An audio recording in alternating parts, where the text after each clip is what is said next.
Okay, let's go. Tirahin natin to. Ayan, sa isang kawali ay may nilalagay si ate na mga dough, ano? Ayan, oh, piniprito niya sa kumukulong mantika, ano? At wala siyang gamit-gamit na sandok man lang. Ayun, oh, grabe, oh. 'Di ba? Binabaliktad niya, sinisilip niya yung dough. Gamit lang yung kamay niya. Ayan, meron siyang ginamit na kutsilyo ata ito, no? Para baliktarin yung kanyang mga nilulutong dough. Although, yun nga, nakita natin sa una na talagang ginamitan niya ng kamay. Ayun, no, grabe, dinadampot lang. Parang hindi nakakaramdam ng init si ate, ano? Ayan, no? Diba, iniisa-isa niya lang. Ayan, dinalawang kamay niya na, no? Napagdampot dun sa mainit na, ano na yan, na parang tinapay na nga yan. Siguro donut yan. Ganyan kasi ang proseso din minsan ng pagprito ng, dough, no? Para maging donut. Ayan, tapos humiwa ulit siya ng dough ulit. Ay, serving na pala yun. Ayan, serving na, nilagyan niya na ng kung ano-anong mga ingredients yan, ano? Ayun! Diba? Grabe si ate, nakita niyo, ang galing, no? Kumbaga, wala siyang gamit sa kamay niya, wala man lang proteksyon, pero binabaliktad niya lang yung dough na yon, o kung ano man yung niluluto niya na yon. Doon sa kumukulong mantika, nakikita naman natin na talagang kumukulo pa yung mantika. Talagang napakainit, no? At doon na natapos, doon sa pag-serve niya. Pero hindi pa dyan nagtatapos, ha? Meron pa tayong susunod na mga video at eto na. Huwag na natin patagalin. Tirahin na rin natin. Eto ngayon, si Kuya. Ayaw, may hinagis si Kuya. Kung ano man yung hinagis ni Kuya na yun ay hindi natin alam dahil medyo malayo ang kuha. Pero ang dami niyang parokyano, guys. So, ang daming nakaabang sa kanyang ginagawa. Ang daming nanonood. At ayan, meron siyang yun, tinitimpla. Meron siyang tinitimpla sa isang malaking kasirola or ano to, kaldero. Tapos ayun, hinalo-halo niya, no? In fairness naman, gumagamit naman ng sandok. Ayan, meron siyang nilagay ulit na itim na powder. At ayan, pinapaliwanag niya na siguro kung ano man yun, hindi natin maintindihan. Pero siguro sinasabi niya, naku, napakasarap nito. Pag natikman mo to, sigurado makakalimutan mo pangalan mo. Ayun, hinagis yung kanyang panghalo at kinatok dun sa kanyang siguro yun ang pinaka niya dun, seremonyas or nagpapasarap dun sa kanyang ginagawa. At hinagis niya ulit, may hinagis siya at ano kaya yon? Ayun, gatas yung hinagis niya, no, guys, no, gatas. Tapos yun, no, pinagpag niya. Meron siyang skills na ginagawa, no, mga performance na kakaiba. Ayan, hinalo-halo na naman. Tapos ayan, pinapaliwanag niya na kapag natikman nyo tong aking tinitimpla na to, naku naman, ayan, naglagay na siya ng damo. Oh, hindi natin alam kung ano to mga dahon-dahon na ito, pero parang siguro kumbaga dito sa atin, ano ito, tanglad o kaya pandan.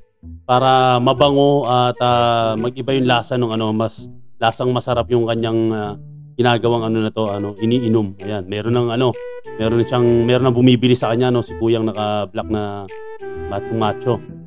Tapos ayan, kumuha siya ng tela na hindi ko mawari kung talagang malinis, pero mukha namang malinis at maayos. Ayan, isinalin niya ngayon doon yung kanyang tinimpla na kung parang kape, no? Parang kape, guys, parang kape.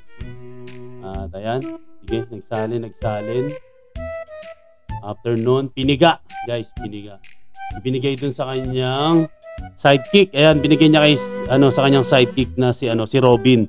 Si mukha kasing Batman yung isa, no, yung yun. Tapos ayun, tinikman, inamoy, tapos yun tinikman, ayun, ininom ni tatay, no. O, talagang mukhang nag-enjoy si tatay. Ayan, pinapakita sa atin nung nagka-camera, no, nagvi-video na. Ayun, meron ng dahon. Parang kape nga, parang kape. Tapos ayun, naghagis ulit ng gatas, guys. Ayan. Paghagis ng gatas, ginupit.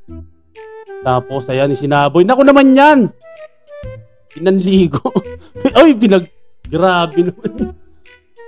Grabe naman yung ginawa. Ayan, nilagyan ulit ng, ng dahon. Ayan, kung ano man yung dahon na yan na hindi natin alam. Ayan, no, oh. Sabi niya, wala kang pake kung ano yung nakakita mo, di ba? Ayan, pinagpagpag, guys. Kasama na yung kuto doon, no? Grabe naman, balakuba, kuto, grabe naman yun. Pero nakita nyo, ang daming bumibili sa kanya. Siguro, talaga yun, kumbaga, yun siguro ang secret ingredients niya dito sa kanyang inumin na ito, no? Grabe naman yun talaga naman. Hindi pa dyan nagtatapos, meron pa tayong susunod na video. Eto na, tirahin na natin. Ayan, sa isang timba ay may nakikita tayong parang gulay ata ito. Kung ano man ito, no? Ayan, tinamay at inilagay dun sa kanilang stall, sa kanilang pinaglalagyan ng kanilang mga paninda, no? Nilagay ni Kuya doon. Tapos, ayan, sige Kuya, go lang, tuloy mo lang yan. Ayan. Pero mukhang healthy naman ano yung kanilang paninda dahil yun nga lang medyo crowded. Nakikita naman natin medyo crowded yung kanilang stall dahil maraming nakalagay. Halos hindi na magkasya, no? Nagsisiksika na doon yung kanilang mga paninda at kung ano man yan. Ayan, sige. Okay lang naman, mukhang mukhang malinis naman. Ayun, nakikita natin yung isang kamay, yung isang tao, na nag-aayos, nagpe-prepare ng pagkain na nilalamutak guys ha. Nilalamutak yung pagkain na yan. Tapos naglagay ng kulay red na sauce. Ayan, siguro ready to serve na yan. Ayan, naglagay din ng white na sauce, siguro yogurt yan or milk or cream. Ayan, si kuya naman na Mr. Suwabe, ayan, ay nagpapaliwanag, ayan. Sinasabihan niya itong kasama niya na lamutaking maigi siguro para talagang lumabas yung tunay na lasa, no? Siguro ganun yun. Hindi natin alam eh. Ayan, merong kinuha si kuya. Plastic ata ito. Supot nga. At ayun. Nilagyan niya ng red sauce. Okay, kung ano mang sauce yan. Okay. Tapos ayun, white sauce, ayan pinag-isa niya na. So, meron namang kanya-kanyang sandok, no? Pero ginamitan niya pa rin ng ibang pangkuha. Ayan, guys, linose up ngayon yung paglalamutak ng pagkain na yan. Siyempre, lalagyan niya ng red sauce. So, yan. Okay, wow, galing Tapos ayan. Mukhang mukhang yogurt nga yun, Tapos ayun, ready to serve. Kain na, kuya. Tapos ayan. Si kuya din, naglagay ng kumuha ng parang parchment paper o kung ano mang papel yan. Tapos ayan, siya na naglamutak. Pinapakita niya siguro na ganito ang gawin mo. Ayan, ganito yung tamang paglamutak sa ano na yan para lumabas yung tunay na lasa. Ayan, sige. Okay, kuya, sige, lamutakin mo pa. Ayan, nilagyan na ng red sauce. Ayan, hinalo-halo. Minekas-mekas na yan, mekos-mekos na yan. Tapos ayan na, nilagyan ng white sauce. Ayan, ayun, ready to serve. At ayun na. Kain na, kuya. Ayan. Okay, another serving. Okay, dinurog yung parang tinapay or parang chips na yan. Kung ano man yan, ayan, sige. Naglagay ng kung ano-ano. At ayan, naglamutak ulit. Okay, sige. Okay na yan, sige. Mekos-mekos mo na yan, kuya. Ayan. Di ba? Tapos ayan. Continue lang sa ginagawang paglamutak. Tapos ayan na ang red sauce. Okay. Di ba? Okay, sige. Halo-halo, mekos-mekos mo lang yan, kuya. Okay. Tapos ayan, nilagyan niya na ngayon ng white sauce. Yun, doon nagtapos, Ayos na ayos naman yung yung pagkakagawa, pagkaka-serve, pagkakagawa nung pagkain na to, Hindi lang natin mawari kung ano pong pagkain yun at kung malinis pa talaga yung mga kamay nila, Kaya ng dati, parang hindi eh. Ewan ko lang din. Pero siguro ganun talaga. Pero hindi pa dyan nagtatapos, guys, Meron pa tayong dalawa. Oo, meron pa tayong dalawa. Sinisave natin itong pinakamagaganda talaga na talagang mag-i-enjoy kayo. So ito na. Ito yung second to the last natin na video na sigurado mag-i-enjoy kayo. Let's go. Okay, sa isang timba ay naglalagay si ate ng mantika galing sa kanyang malaking kawali. At ayon, ginamitan na po ng hand mixer. Itong kanyang minamasa, Mukhang gagawa rin ng dough si ate, Ayan, nakikita naman natin na talagang hand mixer lang ang kanilang ginagamit, Yung kanilang mahiwagang mga kamay, braso hanggang siko. Umaabot hanggang siko yung pagmamasa nila nitong dough na ito. At ayan, ipinahid para masimot yung nasa kamay. Sige lang, te. Mekos-mekos mo na yan, sabi nga ni Idol. Ayan, go. Ayan, sige, te. Go. Lagyan mo pa ng konting lakas, te. Lagyan mo ng boom effect. Kumbaga, para talagang boom na boom. Bombastic. Fantastic. Yun. Ayan, sige, te. Okay, ayun na. Okay, nilinis na yung kanyang braso hanggang siko at pati yung paligid ng timba. At eto na, naghugas na si ate ng kanyang kamay hanggang siko at nagpunas at naglagay ng warmer, guys. Naglagay siya ng warmer or elbow pad. Tapos ayan na. Ayun, niya na. Grabe, tingnan nyo, guys, tingnan nyo maigi. Isang kamay lang yung ginagamit niya para mabilog yung dough na yon. Napakahirap na skills niyan, guys. Napakagaling, oh. Napakahirap niyang ginagawa ni ate na yan. Isang kamay lang para maging bilog yung dough na yon, oh. Oh, di ba? Napakagaling. Ang astig. Grabe, promise. Natuwa naman ako doon. Diba? Kahit na ganun yung production niya, yung paggawa niya ng produkto niya. Pero yung skills niya sa pagluluto nung ginawa niya, kitang-kita nyo naman, di ba? Kitang-kita natin na talaga namang, oh, isang kamay lang, oh, ang ginagamit niya, oh, para mabilog lang yung ano. Ayan, meron na siyang mga nakaluto na, naluto na, yung naka-prepare na doon. Nakaayos na, oh. Di ba? Bilog-bilog. Ayan, gumamit na siya ng malaking strainer at babalik-balik ta rin niya na yung kanyang niluluto na ito na siguro donut yan, bilog. Ayan, wala naman donut na triangle ata, no? Tsaka square na donut, no? Lahat naman yata bilog. Ayan, medyo nagba-brown na. Ayan, nag-golden brown na siya, guys. Grabe, oh, tingnan niyo talaga namang bilog na bilog. Ang galing. Ang galing ni ate doon. Ayan, i-strain niya na, tatanggalin na yung mga mantika, Kasi deep fry, asahan na natin pag deep fry, maraming oil yan, maraming mantikang nakadikit dyan. Ayun, grabe. O, diba? Napakaganda ng pagkakaluto, guys. At ayun na, isang ate naman ay kinuha na yung planggana na merong naluto na nung mga tinapay na yan. At maglalagay sa isang plato ng 4 na piraso or ilan ba yun? O, 4 nga. Tapos naglagay ng white sauce at red sauce, tapos sibuyas na may sili ata yun. Ayun. Tapos serving na. Okay. Sige, ate, yan, white sauce.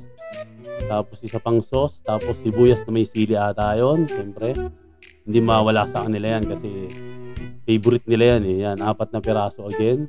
Ganun ulit, naglagay ulit ng sauce. Yung ganun lang. Tuloy-tuloy lang yung pag-serve ni ate. Tapos ayan, kumuha ulit ng panibagong plato na naman. Ayan, maglalagay ulit ng sauce. Ganun lang yung procedure. Ayos, Okay. Serving na. Ayan, close up. Diba? Ang galing. Diba? Tingnan nyo naman, napakagaling. Na tuwa naman ako dun sa ginawa na performance ni ate dun sa kanyang pagluluto na yun, nung dough na yun.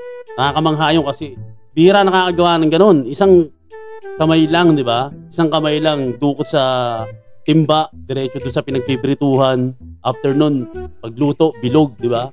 Napakagaling, napakagaling. Tapos, eto na, save the best for last, di ba? Eto na, guys, yung pinaka the best para sa akin, Pero sana mag-enjoy kayo rito sa ating last video. Ito na, wag na natin patigalin. Itirahin na natin to agad. Let's go! Ito ngayon, si Kuya ay may kinuha na dough.